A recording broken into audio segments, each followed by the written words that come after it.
Welcome to Who is the Antichrist and How to Study His Activities, Part 2. If you want to check out our replay, it's available starting tomorrow for 5 days, stream only, no download. And also, if you want this webinar tonight, you can order it right now at LearnLogos.com/buy now. We do discount that to $6. And once we release the replay, then it goes back to $7.99 or essentially $8. So let's get started, and I want to walk through a couple things as we get going here. So the first thing I want to do is just bring up the previous webinar, and I think that'll be very helpful so you can understand why we're doing what we're doing. Okay, so here's the personal book for the previous webinar, and as you can see, we have a lot of information here. Recommended books, how to create a collection, how to use Facebook, finding key related subjects, researching the Antichrist, finding types, names, fulfillment, historical speculation, his activities, and researching deeper. So we covered all that in part 1. That was the foundation that we laid. Now for part 2, let me go ahead and open up that. So here's part 2, and as you can see, it's a little bit shorter. That should be number 8. But we're going to focus more on the Bible teaching side. Like I said, there's many related webinars. We did one on Satan, demons, and fallen angels, angels and demons. This helps you understand the satanic side of the Antichrist, spirit, angels, and man. And then there's the link to who is the Antichrist and how to study his activities. In fact, let me just go ahead and give you that link. And there it is in the box. All right. So that's part 1. As far as the additional resources, I decided to keep those, but I want to just repeat them for convenience in case you only got part 2. And then I did add one particular book that I did come across in my studies that you might find helpful, and that's Unmasking the Antichrist, Dispelling the Myths, Discovering the Truth. And that's by Ron Rhodes. And then this one, Kim Riddlebarger, which is another good book, The Man of Sin, Uncovering the Truth About the Antichrist. You can see the chapter contents there at the left. Quite a good few topics here that are unique and helpful. And this is 2006, so it's been around for a while, 18 years. But another good book just that overviews this topic really well. So just want to make you aware of those resources. Also, I upgraded a couple searches. So let's do these together. So let's go to the main menu, and this is going to help you find books in your library on the Antichrist. So we're going to go to the main menu and click Search. And then we're going to choose Books. Then we want to choose Your Books. Very important to choose Your Books. Then All Texts, All Passages, and then we're going to use this simple search that I've just pasted into the chat box. And it's heading : Antichrist or large text Antichrist. Now, a shortcut to that is just simply type in Antichrist, and then you can go to All Text, and you'll see a drop-down menu labeled Search Fields.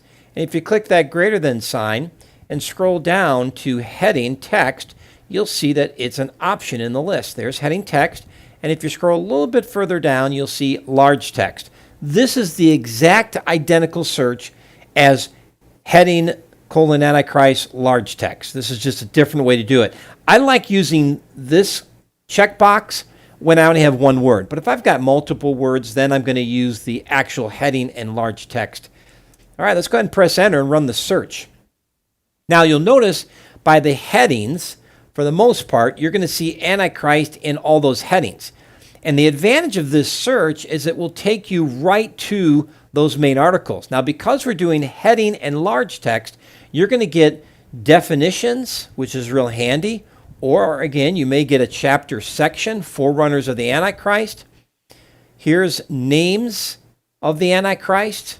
Pretty cool. The little horn, the willful king, the man of sin, the son of perdition, the wicked one, the beast. So this really eliminates a lot of search hits and focuses on articles where the main topic is the Antichrist. So that's a real powerful search, and you definitely want to run that. And this will let you know the kind of books that you have in your library. And that can be very, very handy. All right, so let's go ahead. And by the way, here's a little trick that might be useful. So I'm going to click on Book. And you can see all the books are there. Now, this is a good time to leverage a tool in Logos. Let me go ahead and close all these down and show you this little technique. So I'm going to click on History, and there it is at the left, and I'm going to choose Clear. Now, I'm going to go ahead and begin to say, okay, I want to look at Pink's book. So I'll click on Pink, and I'll just click the title page. That's all I need to do. In fact, I can just click it and close it. Then here's the Unmasking of the Antichrist. Now, I can click on the book itself, but when I notice at the left, the information does not appear in the history. I actually have to click and open the book, and there it goes. Now, I'm going to do a couple of these just to kind of get this going, and you're going to see the method to my madness in a minute. And there's Antichrist. Okay, so we opened up 4 books. Now, I'm going to go over to my history, click on this, and you can see a print export option. All right. And that'll take a minute to open up. And the print export option is real handy because it allows you now to get a list of kind of all the books. So if that's something of interest to you, take advantage of that. That can be very useful. But if you leave the books open, we can take this one step further. So I'm going to go to New, Documents.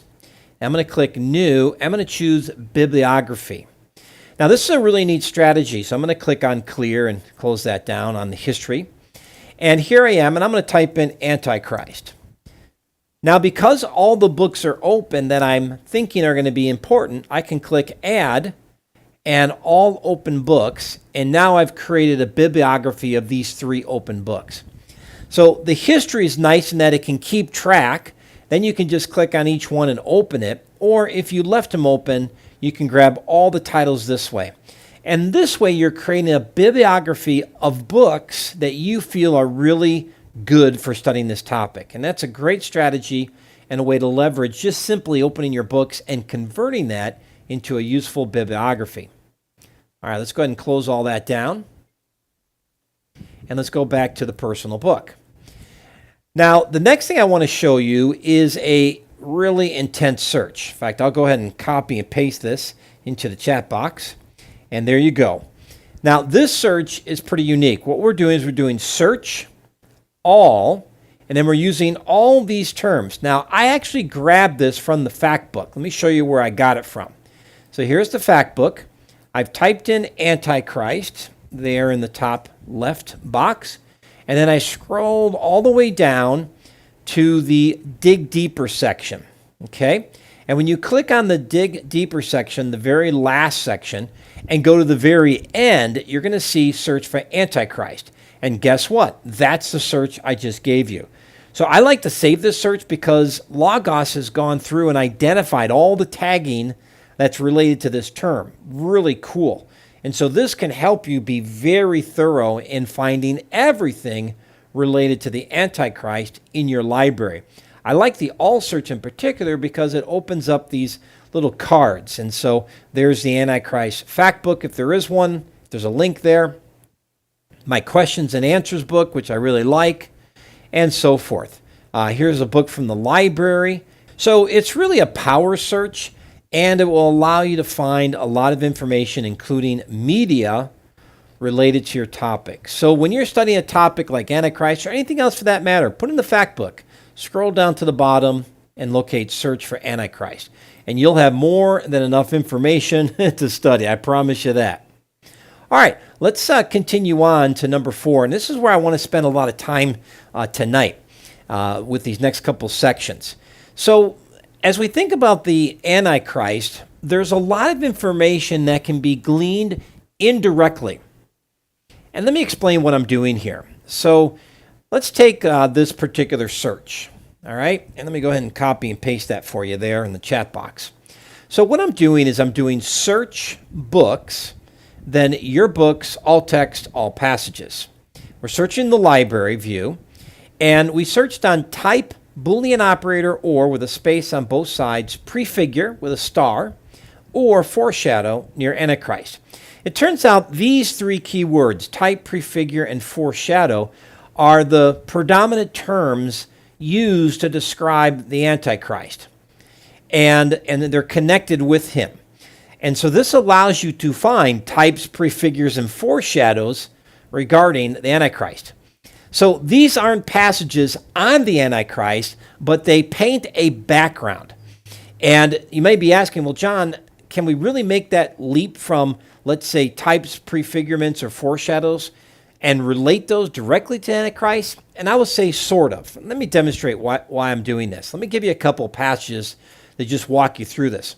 Here we are in 2 Thessalonians chapter 2, 7 through 10.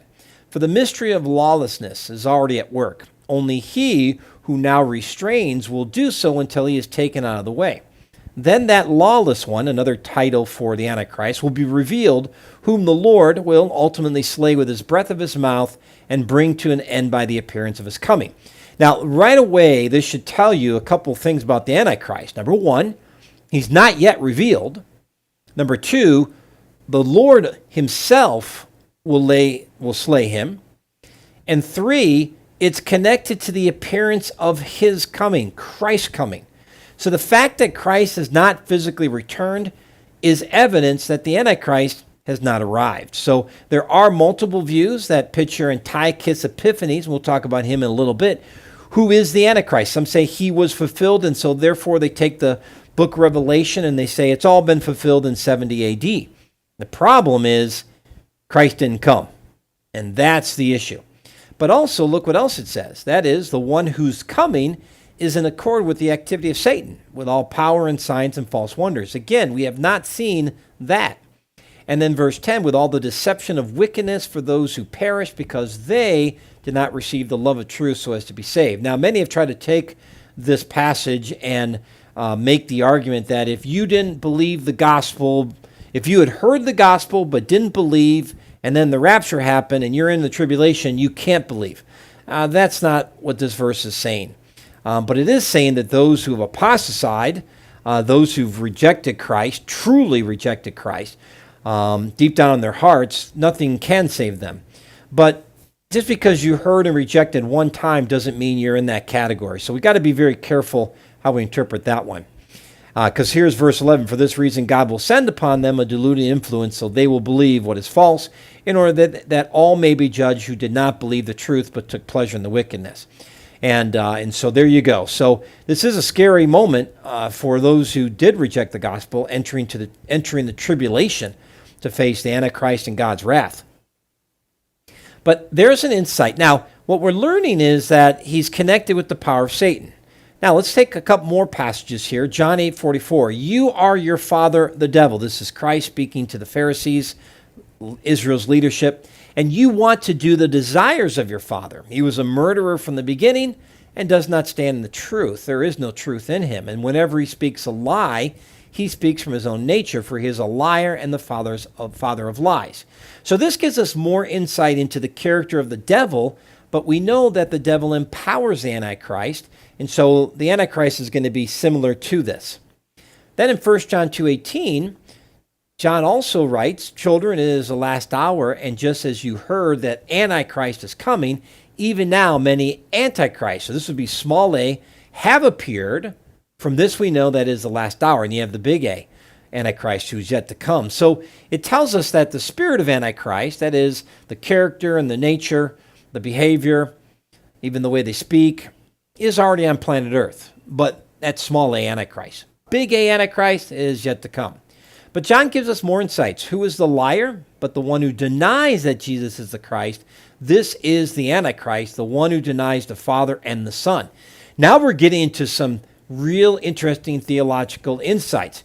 So Antichrist, small a and big A, will deny the Father and the Son. And that right there unlocks some open doors, or that unlocks doors and opens to us other passages where we see people denying God. And we'll see that in the Old Testament quite a bit. 1 John 4, 1 through 3, Beloved, do not believe every spirit, but test the spirits to see whether they are from God, because many false prophets have gone into the world. By this you know the Spirit of God. Every spirit that confesses that Jesus Christ has come into the flesh is from God, and every spirit that does not confess Jesus is not from God. This is the spirit of the Antichrist, of which you have heard that it is coming, and now it is already in the world. So the spirit is there, and then, of course, the one Antichrist, big A, will be coming. And then lastly, 2 John verse 7, for many deceivers have gone out into the world, those who do not acknowledge Jesus Christ as coming in the flesh. This is the deceiver and the Antichrist. There you go. So I bring these passages here to let you know that these themes existed prior to Christ. Now, when you get to the New Testament, it's very targeted, very specific. Christ is the object here that's being targeted. But in the Old Testament, Christ was veiled. So it was more against God and Israel, as we're going to see. Now, I put these sort of in a ranking that I feel are the most clearest forerunners, prefigurement, or types of the Antichrist. And number one on the list is Antiochus IV Epiphanes. Now, it turns out that Daniel mentions this man way before he ever comes into power, hundreds of years. So this little horn comes out of these four horns, okay? One of them came forth, a rather small horn, which grew exceedingly great towards the south, toward the east, and toward the beautiful land. It grew up to the host of heaven, caused some of the hosts and some of the stars to fall to the earth, and it trampled them down. It even magnified itself to be equal with the commander of the host, and it removed the regular sacrifice for him, and the place of his sanctuary was thrown down. On the account of the transgression, the host will be given over to the horn along with the regular sacrifice, and will fling the truth to the ground and perform its will and prosper. Then I heard the Holy One speaking, and another Holy One said to the particular one who was speaking, how long will this vision of the regular sacrifice? Let me get this. I got a nice little chart I want to show you from a book that I think will make this a whole lot easier. So bear with me. So here we go, and we're at verses, just to make sure we're in the right place here, Daniel 8:9. So let's go to Daniel 8:9 here. So this will be helpful. So you can see that in chapter 7, you get the first vision, chapter 8, second vision, third vision, and then the fourth vision. And in Daniel 2, we've got metals, gold, silver, bronze. Daniel 7, a winged lion, a bear, a winged leopard, a beast. Daniel 8, two-horned ram and a one-horned goat, and then nations. So there you go. That's why it is definitely Greece. All right. Now, when we go to verse 9 here. Okay, there we go. All right, so there's the male goat. That's Alexander the Great. All right, wanted to be clear on that. The four that came out of him was Cassander, Lysimachus, Seleucus, and Ptolemy. Egypt is Ptolemy. Easy way to remember that one. All right, and there's their kingdoms. Now, where things get interesting is this, again, this future king. All right, verse 12. We do know out of one of them came forth a rather small horn, Antiochus Epiphanes, 175 to 164. It grew exceedingly great, right? And there you go. And then in 823, in the latter period of the rule, when the transgressors have run their course, a king will arise, insolent and skilled in intrigue. His power will be mighty, but not by his own power. And he will destroy to an extraordinary degree and prosper from his will to destroy mighty men and holy people. And through his shrewdness, he will cause deceit to succeed by his influence, and will magnify. And will destroy many while they're at ease. He will even oppose the prince of princes, but he will be broken without human agency. All right, so you see how this is kind of a foreshadow of Antichrist, and so it's really a tricky interpretation. And so here we are, Daniel 8:9, out of one of them came a little horn. So arising out of the four, this male goat, a Seleucid ruler, Antiochus IV Epiphanes, there's when he ruled, and so forth, okay? Daniel 7:8, here was another horn, a little one coming among them, arising out of the fourth beast, empire, that's the Antichrist. So there's Daniel 8 is the Epiphanes, Antiochus Epiphanes, foreshadowing the Antichrist. And we can see all these passages there. And that can make it very tricky. That's why I have this 11:21 through 35, because this section